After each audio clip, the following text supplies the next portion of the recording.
Okay, if you're gonna have to try to unscrew this pop-up drain plug, sometimes after you've used them for a while, they get stuck.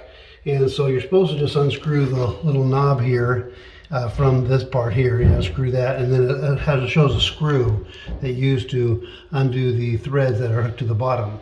But in case it doesn't work, you got to use a pair of pliers, like I'm showing you right here. Just grab a hold of it.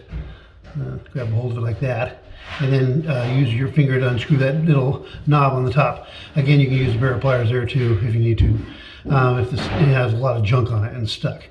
And I've already done that, so mine was stuck. So anyway, you just simply unscrew it at this point. Let me go ahead and get that. Hold on a second.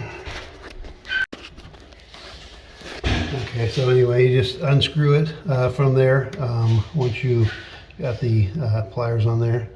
And then, let me see if I can do it with one hand. Yeah, then it shows the screw.